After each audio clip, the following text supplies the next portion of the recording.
Everybody will be starting in just a couple minutes with Hoarder's Comic Flex, now on the Hoarder Gamer YouTube channel.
Hello everybody, I am Hoarder Gamer, and no, you haven't lost your mind.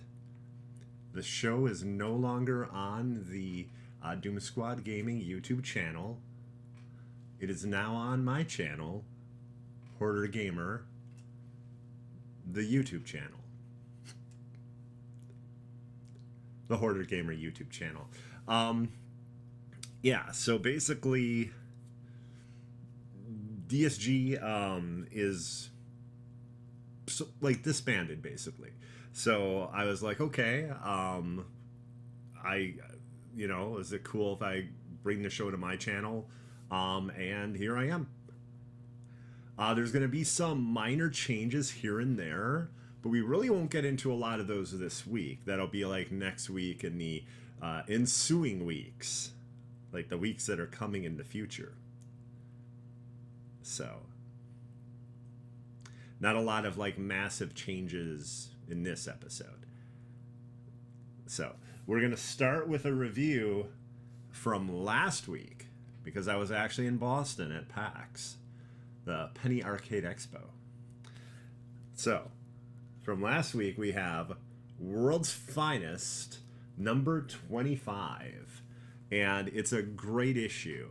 It's breezy and fun, and it's just an incredible amount of goodness in the I want to guess it's 30 some pages. I didn't count them.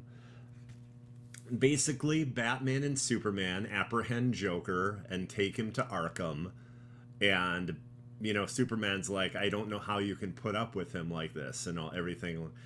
And they take him there, put him in a cell. The doctor in the cell rips his face off.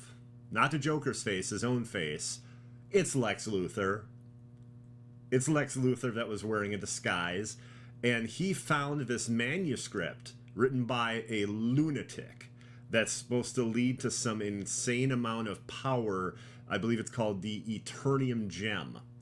And he believes he needs another lunatic. In this case, he chose the Joker. Probably not the best idea, to find this source of power so he can use it to finally, once and for all, rid himself of Superman. And basically, it's this back and forth between the Joker and Lex Luthor as to why Lex wants Superman dead. And as you probably know, it's because he's the most literal xenophobe. He hates aliens. And he hates the idea of an alien that wants to, take his will and use that to control everybody, which is not something Superman would even do. I guess in the comics, there's times where he's gone evil and stuff like that, and bad things have happened. But, that's not the normal thing that Superman does. And basically, there's this great moment where you find out that his ultimate desire, of course, is basically stabbing Superman with a big piece of kryptonite and killing him. And Joker basically laughs at that. And then you find out what Joker's fondest dream and or wish would be. And it's terrifying. And it basically almost scars Lex Luthor's psyche when he finds out what it is. It's talked about like writhing masses and mountains of razor blades and just really some crazy stuff. Then there's a secondary story where all sorts of magical pranks are going just completely haywire left and right, including the robotic Tyrannosaurus Rex in the Batcave coming to life, and Abe Lincoln lifting himself off the giant penny and fighting the robot Tyrannosaurus Rex. So after a little of this is going on and like Superman's having problems and fighting these creatures and stuff, and they all end up in the Batcave. I believe Superman comes in through a portal or something. Batman's like, okay, this has to be Batmite. This has to be Batmite's doing, something like that. Or Mr. Mxyzptlk, maybe both of them. And sure enough, Mr. Mxyzptlk and Batmite show up. But they said, it's not us. We didn't do this. And Batmite is holding the body. It looks like the dying body of Lightmite. I don't know exactly what it's called. Batmite, except if it was Green Lantern. So, I don't know if that's going to lead into the next main storyline for World's Finest. Batman, Superman, World's Finest. Or if that's like the B storyline that's going to continue. I'm not sure. But it's a lot of fun. It was a really good choice for a 25th issue, an oversized issue, which is not quite the same as an annual, except it does seem like especially the first story arc or storyline can stand alone.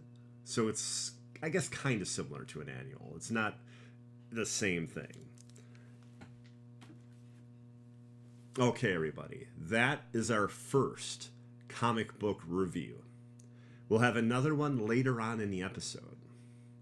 But now it is time for us to talk about video games. And the first video game we'll be talking about today is Suicide Squad Kill the Justice League. Here it is, everybody. The Season 1 roadmap, showing everything that is entailed in Season 1, including, well, the big focus right now is Episode 1, which starts tomorrow. Joker, new incursions, which are these basically 10 to 15 minute missions that you basically go through an end game to unlock really cool weapons and gear. And then apparently there's supposedly like some new boss, and this is beyond the boss we know of, which is a Brainiac version of Green Lantern. Episode 2 of Season 1 is supposed to have a Brainiac version of Superman. And then there's also an insane rumor that in Episode 2 we'll be getting some sort of like Gambit mode that Destiny has, but in Suicide Squad Kill the Justice League. So something similar to that, PvPE or PvEP, something like that. Those letters in some order.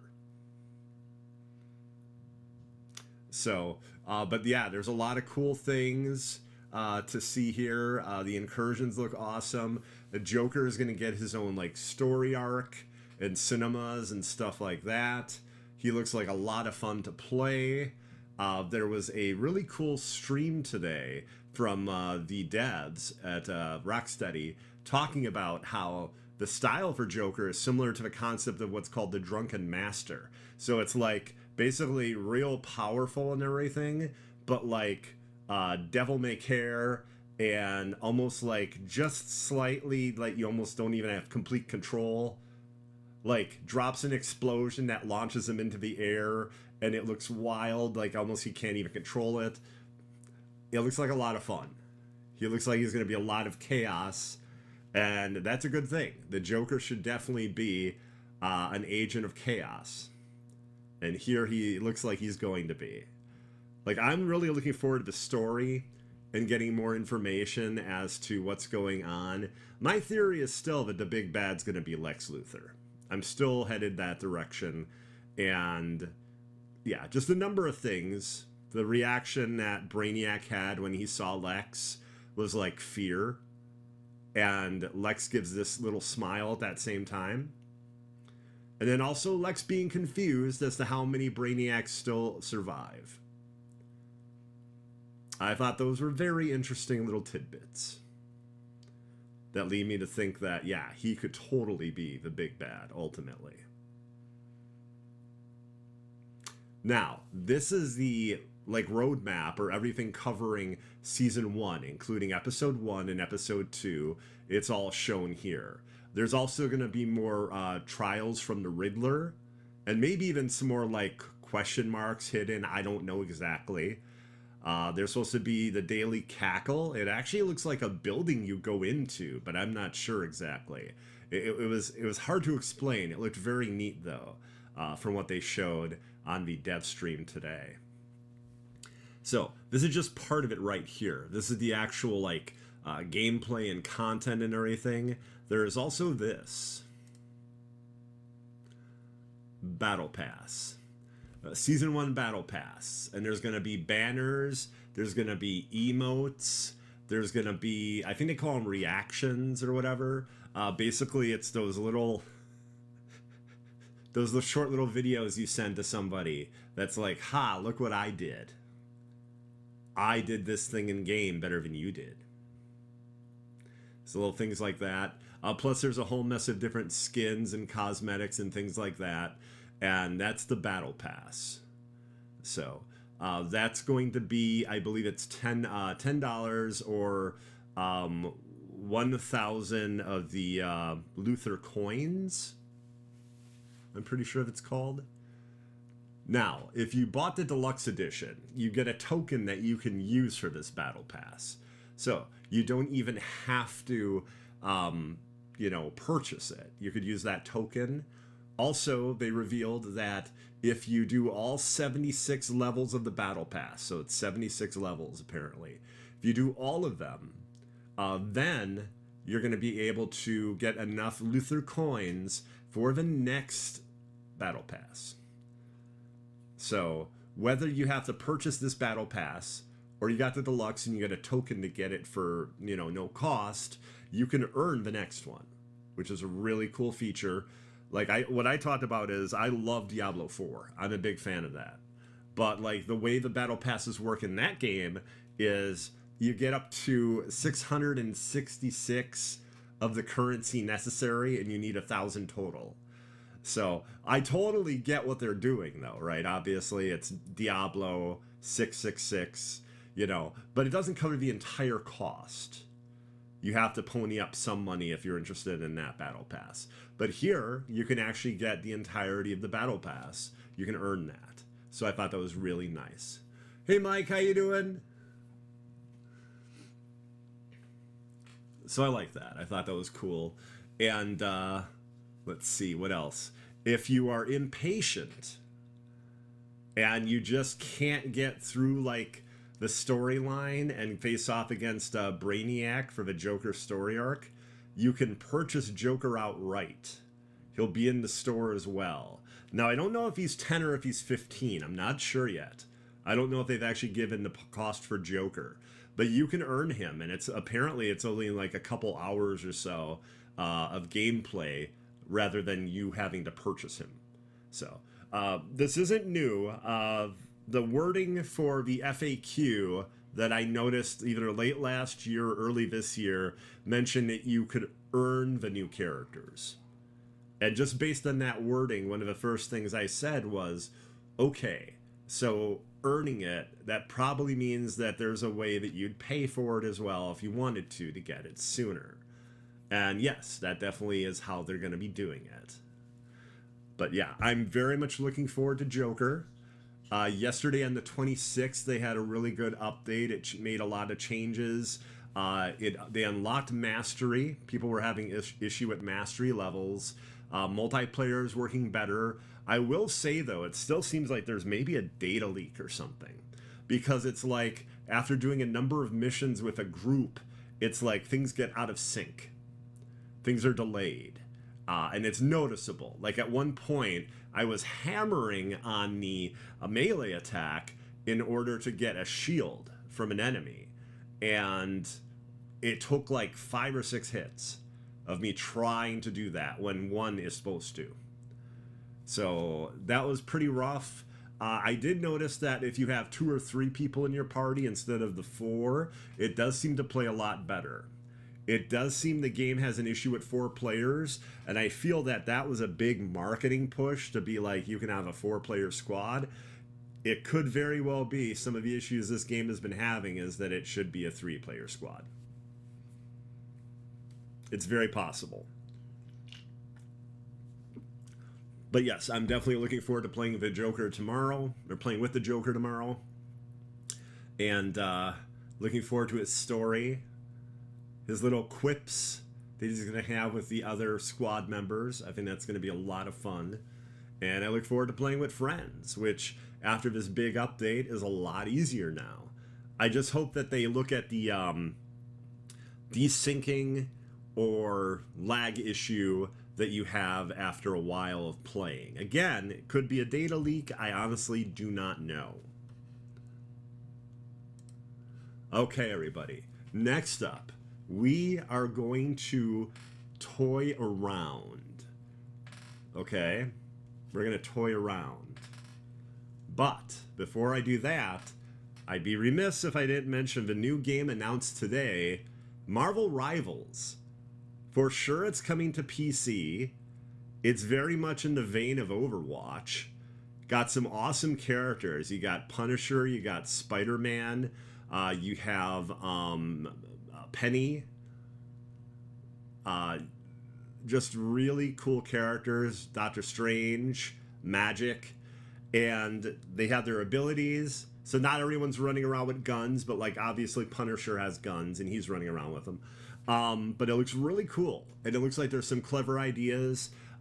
Doctor Doom is the big bad, and what's really weird is they said there's no PvE at all, but there is like a story here involving Doctor Doom and like a version of Doctor Doom, I believe, from the future. It's like 2 Dooms, and then also Galacta, which is in certain story arcs in Marvel Comics, Galactus' daughter. I don't know how canon that is, but Galacta has shown up here and there. So, Doom, good to see you. How you doing? But I think this game looks awesome, and the alpha is going to be closed. It starts in May already. It is, however, PC only. So right now it looks like I think it's going to be Steam and Epic Games Store that you can do the alpha on. I'm tempted to. Like, I don't know if my computer can handle streaming that, but I do want to play it. So if they have the ability to let you use a controller, I definitely want to try it. They showed up, one of the maps was Asgard. It looked awesome. So, Doom, did you happen to see the Marvel Rivals trailer today? Mike, did you see that as well? I'll be very honest, I don't love every design completely, but I love most of them. I think most of them are great.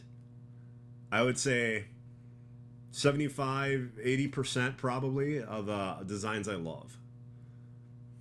And they will certainly have skins. They will certainly... NetEase is making this game. There will be monetization. There might be too much monetization, okay? If you look at the history of NetEase games.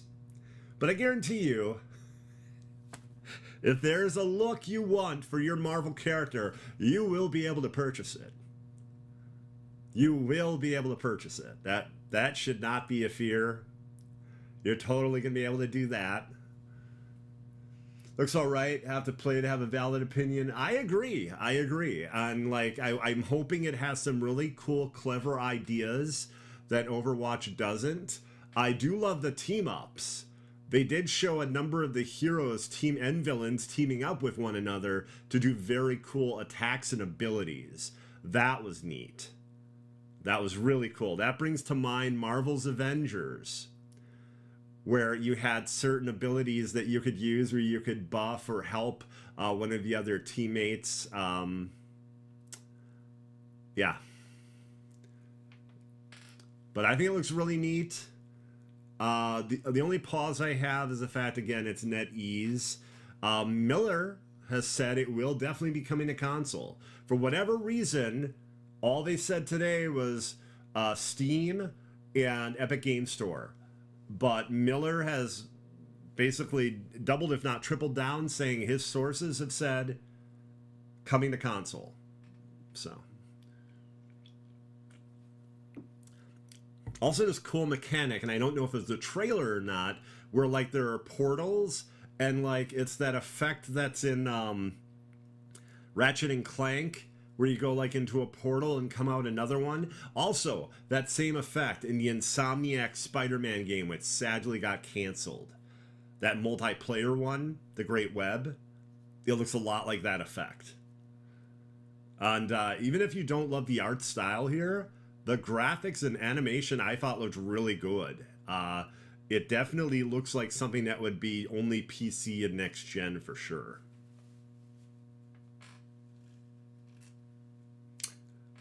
Okay, everybody. Now we are done talking about video games. And like that one was just announced today. That's how recent that whole Marvel Rivals thing is. Just a day or two ago, maybe 3 at the most, there were rumors of it. And now finally it's been announced and there's like a 2-minute trailer that you can check out. Okay. Let us toy around and let us begin with The Simpsons. Jack's Pacific. Okay. This company does Fortnite action figures and toys. They also do most of the wrestling action figures. Now they're doing The Simpsons in at least 2 lines. A 2-inch action figure line and a collector version that's probably going to be, I'm guessing, in the 6-inch range. Probably 5 or 6-inch. I think, so the person who posted this said that they believe this is the 2-inch range. And for a 2-inch action figure, I think these look really good. You know? I think the scale looks really good if that's what these are.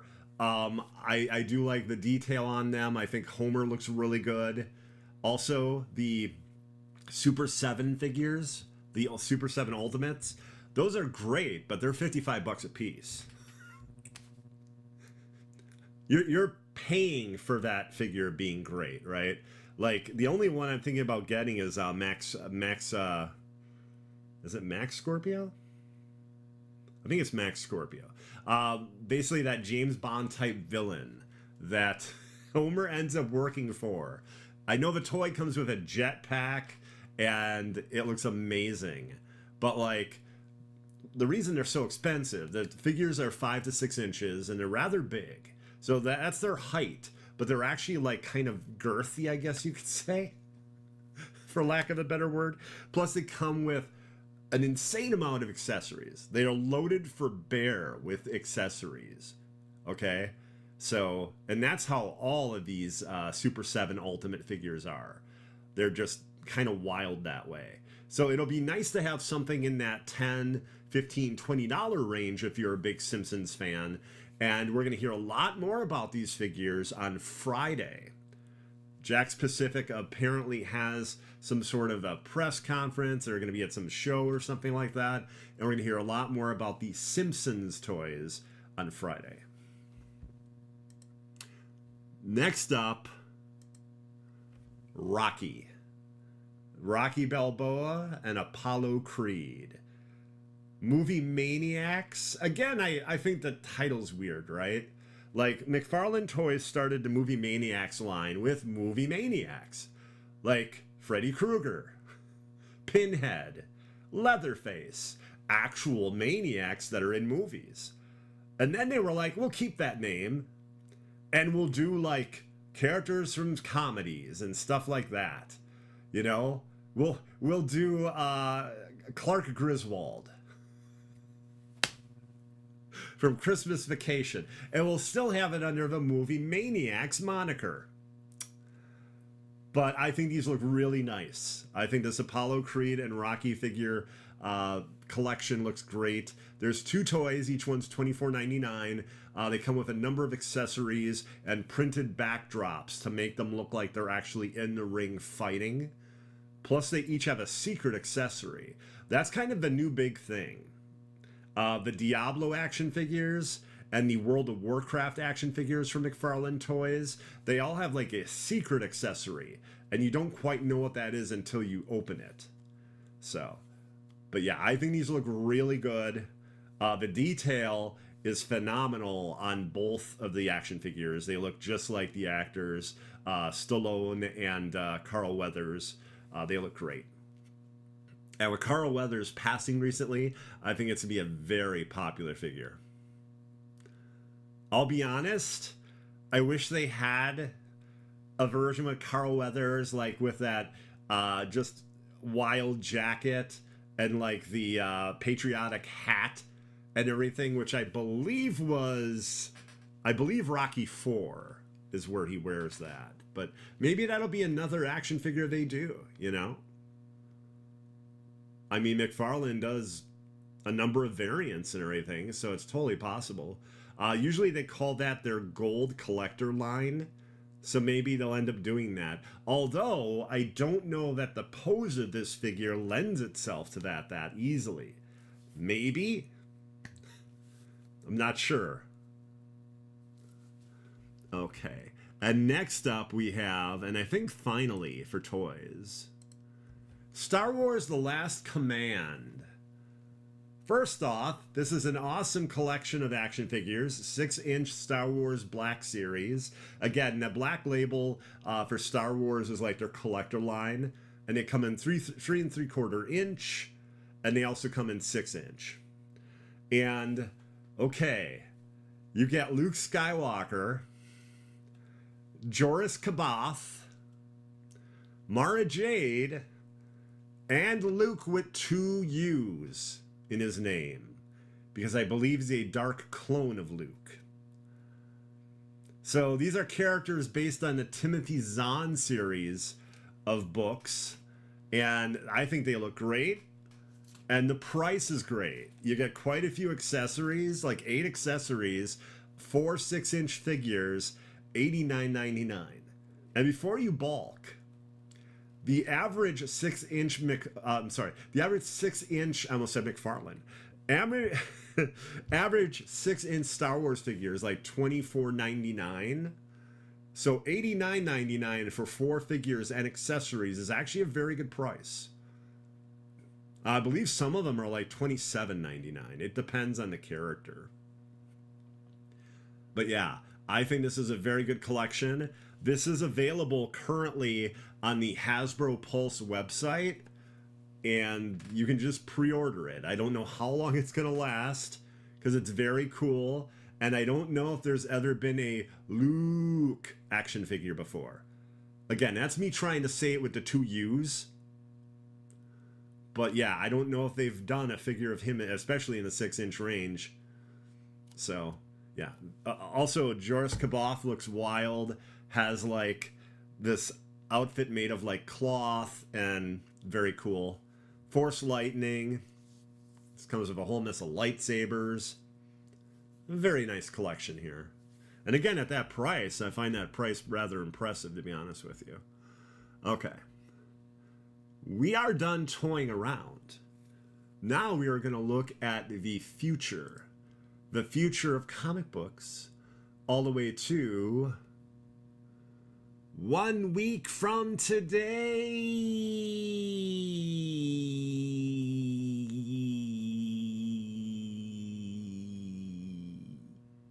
Okay, so first up, we have, let's Let's see here. What do I want to start with?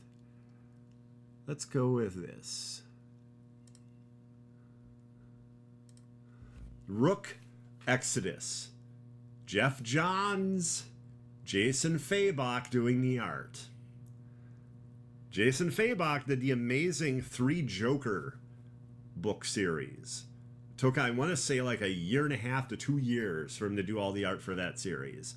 Now he is doing a monthly book with Jeff Johns, and this is part of the new imprint that's on Image Comics. So, very exciting. Takes place in a terraformed future world, and basically the Rook is trying to survive it. And there was a little taste of this in kind of like a primer they put out for like $4 that let you try out all the books that are coming out on this imprint, or at least during this year. Obviously they're going to have more books next year and stuff, right? You know, new artists, new writers will come with their projects and go over here. Ghost Machine is the name of this imprint. So Ghost Machine, and it's going to be through Image Comics, Rook Exodus. This cover here is actually done by Jason Fabok. That's the reason I showed this one. Okay. Next up we have The Glowing Man, Geiger. Also, Jeff Johns is writing this, and this is another very cool book that is shown in the Ghost Machine primer, or the Ghost Machine #1 taster that came out to let you try the books. There were like 2 or 3 I really liked. Geiger was one of them, and Rook was one of them. Then there's this wild one that's like horror science fiction, and I do not recall the name of it. I apologize, but that isn't out yet. I think it comes out later April or May or something like that. But that one was really cool too. So like 3 real big standouts that I saw. 4 maybe, but 3 for sure. Geiger. And who is all hunting Geiger? Is it a massive group of people? Just a couple people? How bad is the situation? How dangerous is Geiger, the glowing man?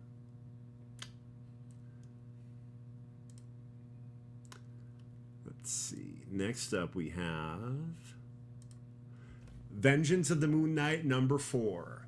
So I'm very much enjoying Vengeance of the Moon Knight. We still don't know who this new Moon Knight is, but they're basically an imposter, and Hunter's Moon is going to try to find out who this person is and take them on and fight them, and I don't think it will go well. Altercations with this new Moon Knight have not gone well so far for the Midnight Mission or anyone else involved. So there's the excitement, though, that we might find out exactly what's going on in this issue. And regardless, Jed MacKay, excellent writer, did a great job in the previous Moon Knight series and has been doing a great job on this one as well. And everybody, that is it for comics. That is it. That's the future of comic books all the way to 1 week from today. So, we are going to end our episode with a comic book review from something that came out this week. Ultimate Spider-Man #3. Okay. And I believe I have an even better version of that cover. Let me see if I got that here. Maybe I don't. Well, okay. Still pretty good. Still pretty good. So, Peter and his daughter are doing the whole Spider-Man thing, and Mary Jane and Peter's son don't know anything about it.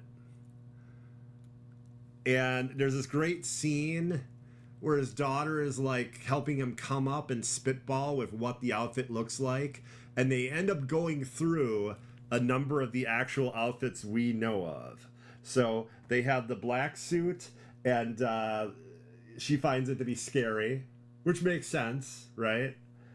And then they have the outfit that looks a lot like Spider Clone. And then an outfit that's all just blue and black. And then they finally come to the red and blue outfit that we all know and love. Meanwhile, J. Jonah Jameson and Ben Parker, which is, you remember, in this version of this Spider-Man book, is still alive. They have just basically purchased a dump, a really worn down, broken down husk of a building that they are going to have their own newspaper in. So they're going to try to succeed or strike out on their own. And Peter comes by, and there's this funny moment where they're like questioning what they want to say to Peter because he still works at the Daily Bugle. And it's basically like now owned by Wilson Fisk. So they're joking around that they got to be cautious about what they say and everything like that. So there's this person going around in a green outfit with like exploding bombs. So like, you know, the Green Goblin. And Peter's like, okay, I'm going to go on a stakeout and basically just wait for him. And he keeps waiting. There's a scene of him eating donuts. He's talking about how, like, you know, God, this is awful. How do people do this and everything? Because remember, he just started as a superhero. Like, he's not actually, like, apprehended or caught anybody. He's just gotten into, like, altercations. I believe it was with the Shocker. And that was very funny. Because the Shocker basically does the whole sympathy angle. And Peter, you know, brand new to all this, just like falls for it, and Shocker beats the heck out of him.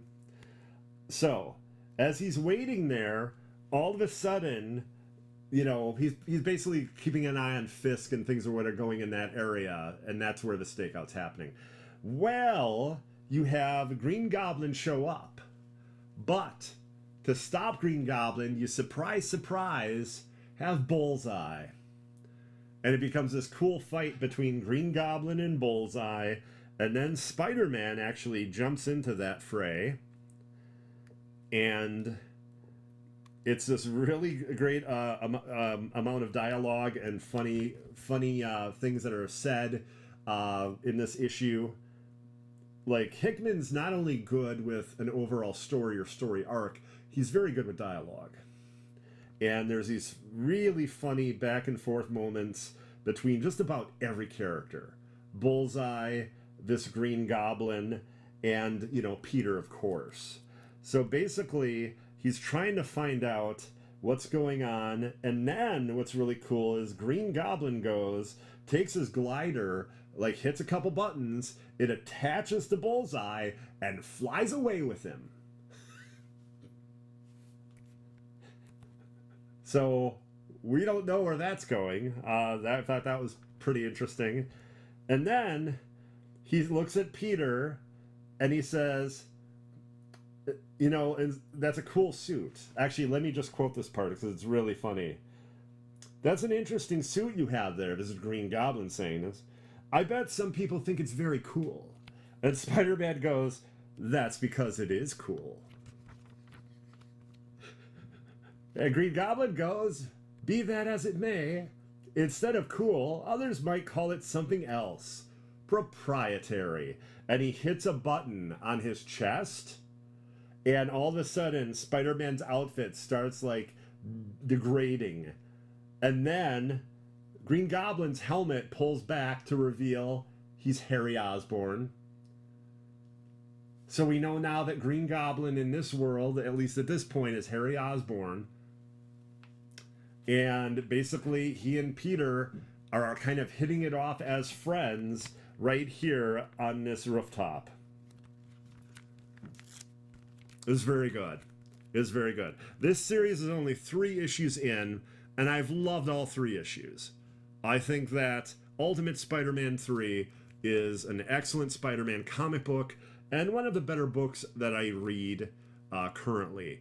I've enjoyed this so much that I think we've actually reviewed all 3 issues. We're not going to review every single issue, but this one really jumped out to me as something that should be reviewed. So, okay, everybody. This is the first episode of Hoarder's Comic Flex on my own YouTube channel. So, I hope you like it. If you want to see the other ones, go to the Doom Squad Gaming YouTube channel. I would say there's probably in the neighborhood of 40 or 50 episodes there, I would say. I don't have an exact number, it's just an idea, roughly, of how many. But, if you want to see more of me, and heaven only knows why you would, twitch.tv/HoarderGamer.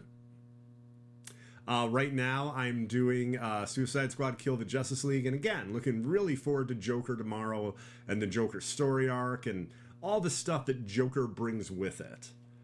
I really hope, though, too, that they have the idea that they can bring in, like, modes outside of seasons. We'll see. We'll see how that is all going to work. And in the last few days, or last week, there's been a lot of communication from Rocksteady and WB Games about this game. So hopefully they continue that. That'd be really nice. Radio silence is one of the things that really kind of screwed up a lot of the hope and faith that Marvel's Avengers players had. So that was one of the big things. So also keep an eye on the skies. Games on a Plane returning April 1st. It's gonna be an interesting episode there. You might have thought it was all over, but April 1st, Games on a Plane. So hope to see you for that. Everybody, I hope you have a great week, and I hope you don't mind this channel. I'm also going to do more content on this channel. I was going to have this whole weird, like, elaborate opening where I was just blowing, and then I was going to say, that's a hell of a blowjob. And I was going to do that because it was me blowing the dust off this channel. Because of how long it's been since I put anything on this channel. So, with that, I hope you all have an excellent week. I will see you next week for another episode of Hoarder's Comic Flex. Thank you very much, and have a great one. Bye-bye.